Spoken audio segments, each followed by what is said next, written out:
Capítulo 7.1. La mente como primer campo de batalla. El tiempo se pierde primero en la cabeza. Hay pérdidas que se notan, otras no. Hay pérdidas que duelen porque son visibles, llegas tarde, no cumples, te atrasas. Pero hay una pérdida más frecuente y más costosa, la que ocurre sin ruido, sin alarma y sin evidencia inmediata. Esa pérdida sucede antes de la agenda, antes del calendario, antes del reloj. Se pierde tiempo en la mente. Durante años creí que el tiempo se me iba por falta de método, por interrupciones externas o por exceso de responsabilidad. Parte de eso era cierto, pero había una causa más silenciosa. Mi atención se iba antes de que mi día se fuera. Y cuando la atención se va, el tiempo queda sin gobierno. No porque el reloj cambie, sino porque yo ya no estoy realmente ahí. Por eso esta parte del libro no busca darte otra técnica, busca devolverte una capacidad básica que muchos han perdido: distinguir lo que ocurre en tu cabeza. Porque mientras no lo distingas, creerás que el tiempo te ocurre, cuando la verdad es otra. Muchas veces el tiempo se entrega mentalmente, minuto a minuto, sin darte cuenta. El tiempo se pierde primero en la mente. Antes de que se te vaya una mañana, se te va una idea. Antes de que se te diluya una tarde, se te instala una interpretación. Antes de que te roben una hora, tu mente ya estaba corriendo en círculos, anticipando, comparando, justificando, preocupándose, revisando lo mismo, discutiendo en silencio, repitiendo una escena, ensayando una conversación que no ocurre, proyectando un problema que aún no existe. Ese desgaste no aparece en el calendario, pero consume tiempo real, consume presencia, consume claridad, consume energía, y lo más peligroso es que muchas personas lo normalizaron tanto que ya ni lo registran. Están físicamente en un lugar, pero mentalmente en 10. La agenda dice una cosa, la mente vive otra. Esto no es un defecto de personalidad. Es una condición aprendida en una época que recompensa la dispersión y penaliza la quietud.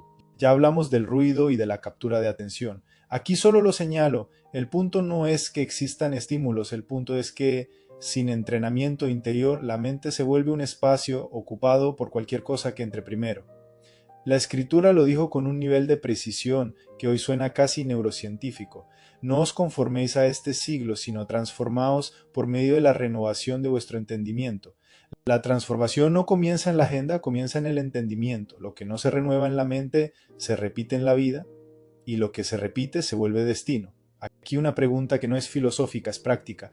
¿Cuántas horas has estado ocupado hoy sin estar realmente presente? No te lo pregunto para culparte, te lo pregunto para despertarte, porque esa es la forma más común de perder tiempo sin darte cuenta: estar activo por fuera y ausente por dentro. Pensamiento, emoción, decisión, la cadena invisible. La mente no solo piensa, la mente provoca estado, y el estado provoca conducta. Por eso el tiempo no se pierde únicamente por lo que haces, sino por el sistema interno que decide antes de que tú decidas. Un pensamiento automático aparece: no alcanzo. La emoción que sigue es ansiedad o presión. La decisión que viene no siempre es hacer más, suele ser reaccionar, dispersarte, empezar muchas cosas, postergar lo esencial o buscar alivio rápido. Otro pensamiento aparece: no soy constante. La emoción que sigue es culpa o impotencia.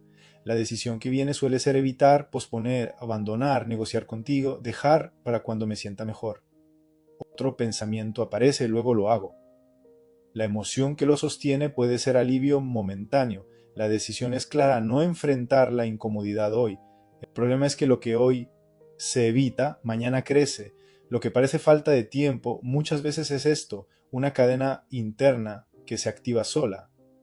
No porque seas débil, sino porque es un circuito repetido. La mente repite, el cuerpo siente, la conducta obedece, y cuando ese circuito se normaliza, la vida se vuelve reactiva. Aquí entra un principio de gobierno interior que cambia todo. No tienes que creer todo lo que piensas. No todo pensamiento merece autoridad. No toda idea que aparece describe la realidad. Algunas solo describen tu estado, tu historia o tu miedo. Por eso el apóstol Pablo habla de un acto que no es místico ni abstracto, sino práctico, llevando cautivo todo pensamiento a la obediencia. Llevar cautivo no es reprimir, es gobernar, es decidir qué pensamiento tiene permiso de quedarse, crecer y dirigir tu día.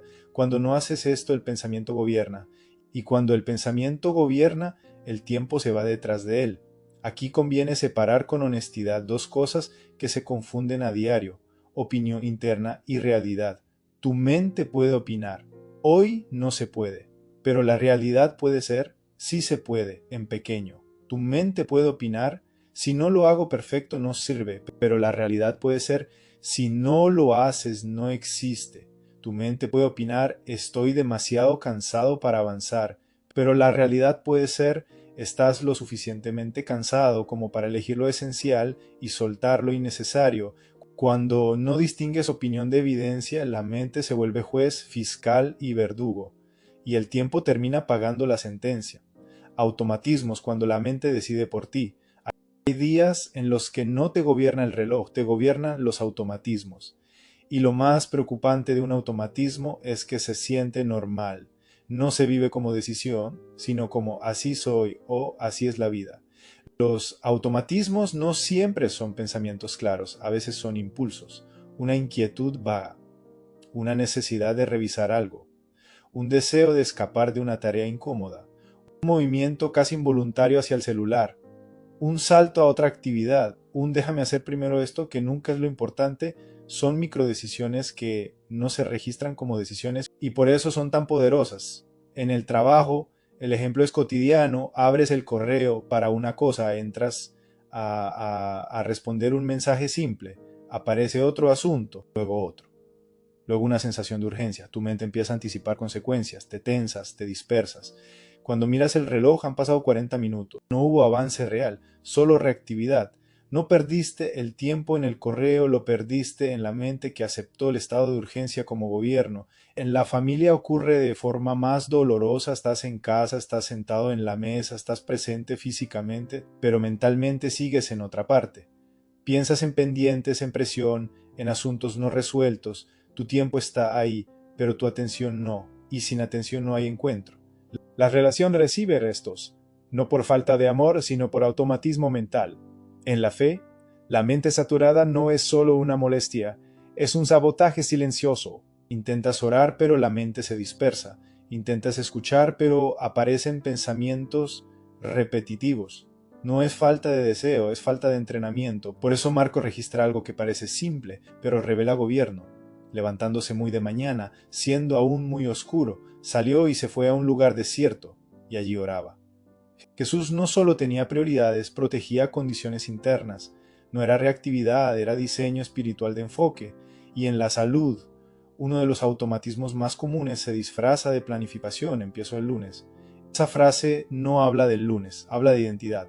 Habla de exposición, habla de miedo a intentarlo y descubrir límites. A veces no se evita el hábito, se evita lo que ese hábito confirmaría. Esto sí depende de mí. Postergar se vuelve una forma de no enfrentarse al espejo. Aquí el punto no es culparte. El punto es mostrarte algo que quizá no habías visto con claridad. Tu mente decide antes de tu agenda. Y si no aprendes a detectar ese primer movimiento, vivirás reaccionando incluso cuando tengas las mejores intenciones. En este punto, la pregunta ya no es ¿qué me falta hacer? Es más íntima y más decisiva. ¿Qué pensamientos están ocupando tu atención sin permiso? ¿Cuáles te roban tiempo antes de robarte acciones? Para comenzar a ver eso sin caer en teorías, necesitas una herramienta simple y brutalmente honesta, un registro que te permita observar el patrón sin maquillarlo. Registro de pensamientos automáticos. Durante una franja del día, por ejemplo, tu primera hora de trabajo o el cierre de la tarde, registras solo 3 elementos. 1. Situación que estaba pasando. 2. Pensamiento automático. ¿Qué te dijiste? 3. Emoción impulso. ¿Qué sentiste o qué impulso apareció? Ejemplo guiado, simple y real. Situación, abro el computador para empezar una tarea importante. Pensamiento automático, tengo demasiadas cosas, no voy a alcanzar. Emoción, impulso, ansiedad, revisar correo, hacer cosas rápidas para sentir. Control, no estás corrigiendo nada todavía, no estás cambiando nada aún, solo estás viendo. Porque lo que no se ve no se gobierna, y lo que no se gobierna, gobierna.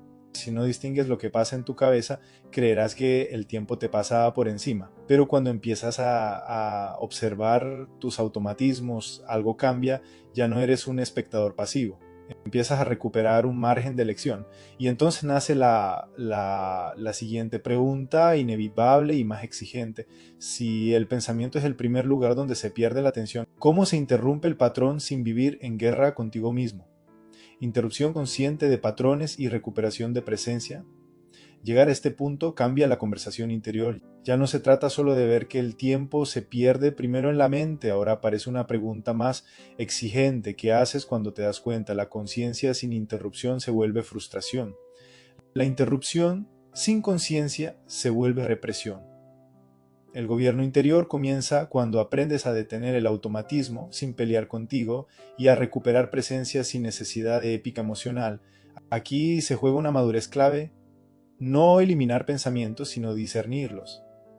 No controlarte por fuerza, sino vigilar. No vivir en alerta paranoica, sino en atención entrenada. Porque lo que no se interrumpe en la mente termina consolidándose en decisiones y más adelante en lenguaje. Vigilancia, detectar el pensamiento que roba tiempo. La vigilancia no es sospecha constante, es lucidez entrenada. Es la capacidad de darte cuenta en tiempo real de cuando un pensamiento comienza a tomar más espacio del que le corresponde. No cuando ya perdiste la mañana, sino cuando el circuito apenas se activa. La mayoría de las personas no pierde tiempo por un gran error, sino por pequeñas concesiones mentales, una interpretación asumida como hecho, una emoción disfrazada de razonamiento, una excusa presentada como prudencia. La mente no siempre miente, muchas veces exagera, anticipa o generaliza, y cuando no distingues eso, le entregas autoridad sin cuestionarla. Aquí es fundamental separar 4 cosas que suelen mezclarse: hecho, lo que ocurrió, sin interpretación; juicio, la historia que te cuenta sobre ese hecho; emoción, la reacción corporal y afectiva que aparece; tentación a ceder terreno, el impulso de evitar, distraerte o postergar. Cuando todo eso se mezcla, el pensamiento gobierna. Cuando lo distingues, recuperas margen de elección. La escritura lo expresa como una responsabilidad activa, no como un ideal abstracto. Sobre toda cosa guardada, guarda tu corazón, porque de él mana la vida. Guardar no es reprimir, es cuidar el acceso, es decidir qué se queda y qué no. La vida práctica, incluido el uso del tiempo, fluye desde ahí. Aquí te confronto con respeto. ¿Cuántas veces hoy un pensamiento ocupó tu atención sin haber demostrado que la merecía? ¿Cuántas veces una idea se repitió solo porque estaba ahí, no porque fuera verdadera? La vigilancia madura no pregunta ¿qué siento?, sino ¿qué estoy permitiendo repetir? Y esa sola pregunta ya empieza a cambiar el juego. Interrupción del piloto automático a la elección. Interrumpir un patrón no es pensar positivo ni forzarte a sentirte bien. Es romper la inercia, es pasar del piloto automático a la elección consciente, aunque la emoción no acompañe todavía. Aquí es clave entender algo que suele olvidarse: la claridad muchas veces viene después de la acción, no antes. La psicología conductual lo ha mostrado con claridad. Esperar a sentirte listo perpetúa la parálisis. Una acción mínima, alineada, comienza a reorganizar el sistema interno, no porque sea mágica, sino porque rompe el circuito repetido. En términos simples, la mente se reentrena cuando sostienes una intención clara, detectas la distracción interna y eliges no obedecerla automáticamente. Esto conecta con el libro Transposición Cibernética, dejando claro: no se cambia la mente por discurso, sino por diseño consciente de atención y responsabilidad. Intención sostenida más interrupción repetida igual a nueva forma de operar. La Biblia lo presenta sin tecnicismos, pero con precisión quirúrgica: todo lo que es verdadero, todo lo honesto, todo lo justo, en esto pensad. No es una lista moral, es un filtro práctico. ¿Qué pensamiento merece repetición? ¿Cuál construye? ¿Cuál ordena? ¿Cuál solo drena? Veamos cómo se traduce esto en la vida real. Fe. Aparece el pensamiento: no siento nada. Antes ese pensamiento gobernaba y el hábito se abandonaba. La interrupción no consiste en sentir más, sino en nombrar: esto es una sensación, no una orden. La elección es pequeña: permanecer 5 minutos más, sin emoción épica, pero con fidelidad consciente. Relaciones, surge la idea: no vale la pena hablarlo. El automatismo lleva a evitar y la decisión se posterga. Interrumpir no es tener la conversación completa, es reconocer que ese pensamiento es un juicio protector, no un hecho, y elegir un primer paso responsable. Trabajo aparece: si no lo hago perfecto, no lo hago. La mente vende eso como estándar alto, pero en realidad es miedo a exponerte. La interrupción consiste en volver a la intención original y elegir la siguiente acción mínima, no el resultado final. Aquí se cumple una verdad incómoda pero liberadora: la autoridad no se recupera venciendo emociones, sino decidiendo a pesar de ellas, y cada interrupción consciente, por pequeña que sea, devuelve presencia. Cuando cambias el pensamiento, cambia la conversación. La mente no solo piensa, la mente conversa, y esa conversación interna, si no se gobierna, se filtra inevitablemente hacia afuera. Promesas que no se sostienen, explicaciones innecesarias, justificaciones largas, silencios incómodos, reclamos indirectos. El lenguaje externo suele ser el eco de una mente no ordenada. Por eso esta parte del proceso no termina en el pensamiento, apunta al lenguaje, pero antes de llegar ahí es necesario introducir una práctica simple que prepara el terreno. Retomemos el registro de pensamientos automáticos y ampliémoslo apenas, sin agotarlo. A las 3 columnas iniciales se suma una cuarta. 1. Situación. 2. Pensamiento automático. 3. Emoción impulso. 4. Interpretación alternativa responsable. No es positiva, no es motivacional, es responsable. Ejemplo breve. Situación: voy a empezar una tarea clave. Pensamiento automático: no voy a alcanzar. Emoción impulso, ansiedad, dispersión.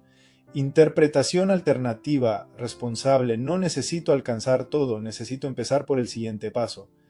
A partir de ahí, un micro protocolo sencillo, no un sistema completo, comienza a entrenar la interrupción. 1. Nombrar el pensamiento sin fusionarte con él. 2. Preguntar: ¿es un hecho o un juicio? ¿Qué evidencia real tengo? 3. Elegir una respuesta mínima alineada con tu intención, no con tu impulso. Ese acto repetido cambia algo profundo, te devuelve dignidad, porque dejas de ser arrastrado por lo que piensas y empiezas a relacionarte con tus pensamientos. Aquí aparece una verdad que prepara el siguiente capítulo. Cuando aprendes a distinguir pensamientos de hechos, inevitablemente empiezas a distinguir juicios de declaraciones, promesas de excusas, conversaciones que construyen de conversaciones que desgastan. Por eso este es el puente natural. Si no gobiernas el diálogo interno, perderás tiempo en conversaciones externas mal diseñadas.